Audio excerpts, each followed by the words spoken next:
Want more videos? Like and subscribe. Goth Beard roommate. This is a long one, but it's a good one I think. It certainly makes me laugh just recalling it. I started college back in 2010, and while I don't know if the term neckbeard was a thing at the time, they were certainly around. I played ice hockey growing up, and I was just barely talented enough at it to get a few scholarship offers. Although I was told that when I got to campus I would be rooming with other student athletes, upon receiving my dorm assignment I found out that due to record enrollment I would start my college career in a regular dorm. So I move in, and I'm in a quad, myself and 3 other guys. 2 of them seemed normal enough, but one is this tall, very round, pale guy with small oval glasses, dressed in all black with those stereotypical goth puffy black parachute pants with spikes and chains on them that could only have been a Hot Topic purchase. I distinctly remember that he also kept a very sparse beard that lined his chin, in what seemed to be a half attempt at a bad chinstrap style. I figured I'm going to be living with the guy, and although I could have made some accurate assumption by his initial appearance, I desperately wanted to make friends quickly, so I attempted a conversation. Goth Beard GB let me know very quickly that he was very private and that I should never go through his things. Although that felt like an odd statement, I agreed, because why would I want to go through his things? The quad had bunk beds, and in the first 5 minutes of our discussion I noticed that GB had taken to a lower bunk and was unpacking what looked like shower rings and blackout curtains. In an effort to keep the conversation lighthearted, I asked him about them. He quickly, without hesitation or shame, let me know that he had the curtains so that he could watch adult films and anime. Privately, I always thought that it was weird that he mentioned both of those, and that they were also so that he knew he would be able to bring women back to the room without having to worry about being spied upon. I kept the conversation cordial after that, but WTF, right? I mentally told myself that I wouldn't have to spend a ton of time in the dorm with him since I would be starting daily conditioning with the team in the next couple weeks and I would get to move to another dorm next semester. Anyways, the next few weeks I didn't have to talk with GB much. Although he was seemingly always in the room, his curtain was almost always closed. I started to avoid the dorm as much as possible, as I noticed the room smelled like unwashed socks. Instead, I started hanging out with some guys down the hall that would leave their room door open all the time, and they would mostly play sports video games like Madden and FIFA. By hanging out in their open room I quickly met almost the entire dorm floor, including a couple gorgeous girls. One of them, I'll call her L, started coming down to the gamer room pretty frequently just to hang out. One evening, we were playing Madden as usual, and Goth Beard appeared in the open doorway. Despite the fact that I technically lived with him, I hadn't seen him in probably about 4 days. He said, "I'm disappointed. I was hoping there were some real gamers here, but I see you all only like to play trash games. Jocks are all the same." And then he left. We all looked at each other awkwardly, and after I explained that he was my roommate we all had a laugh about it. It also became apparent that Elle wasn't into games, but she wanted to hang out with the guys. Over the following days, we realized we had a mutual interest in each other, and we started dating. The relationship started fast, but hey, we were freshmen and it was nice to have a girlfriend while trying to navigate the new world that was college life.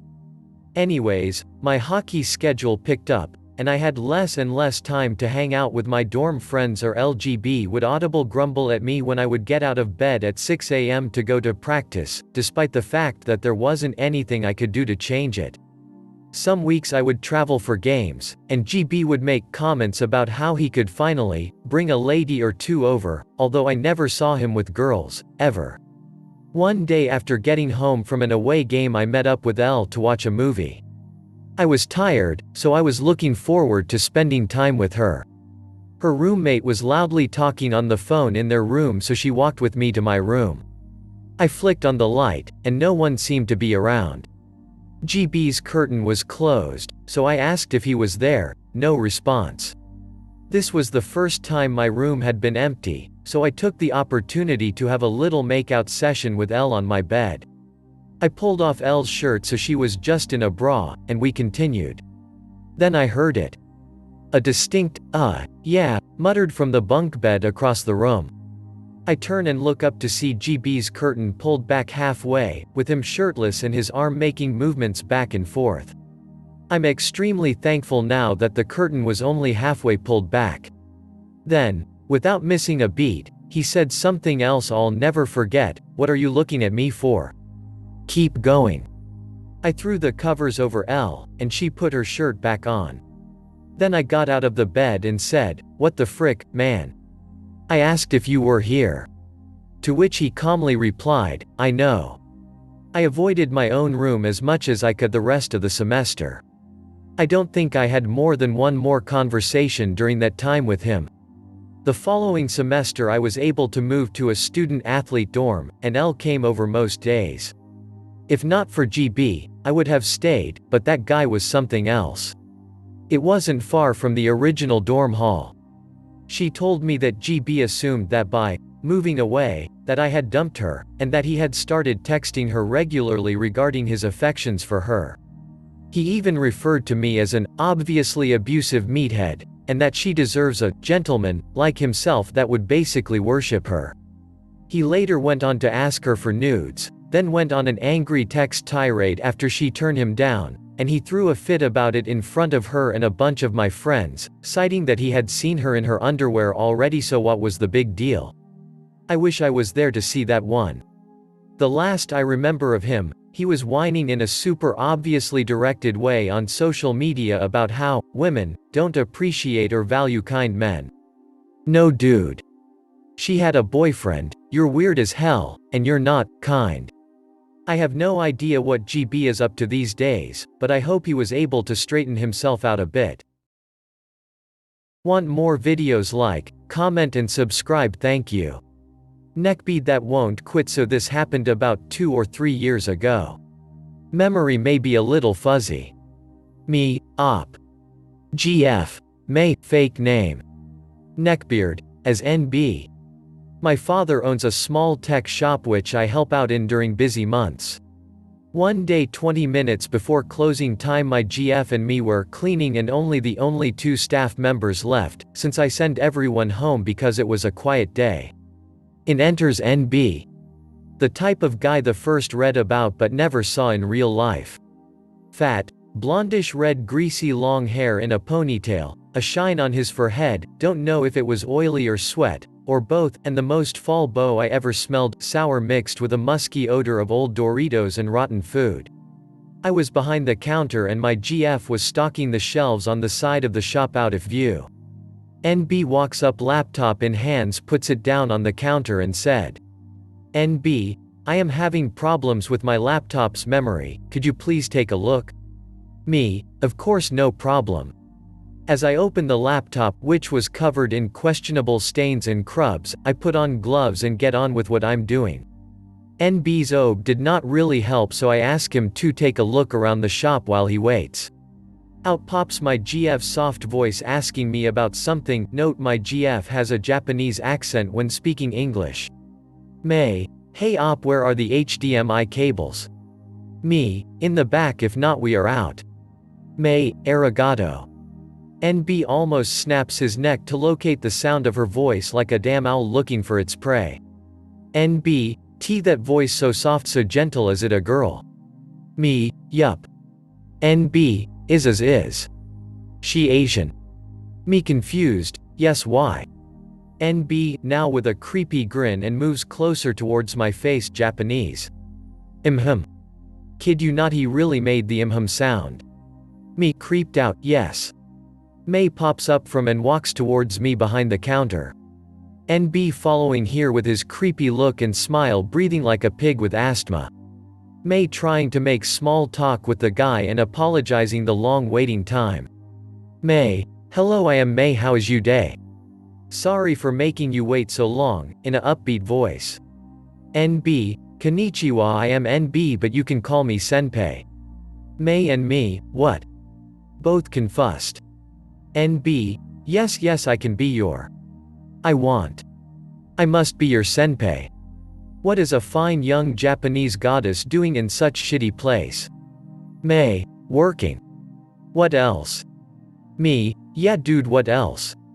Can you please calm down and act normal? Big mistake I made there. NB, WHO are you to talk for such a beautiful creature? You white pest. NB grabs May's hand while hanging over the counter. NB, some weird nonsense in Japanese. May, could you please let go of me?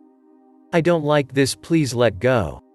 Me, dude, let go of her, she clearly don't like this, please act civil man.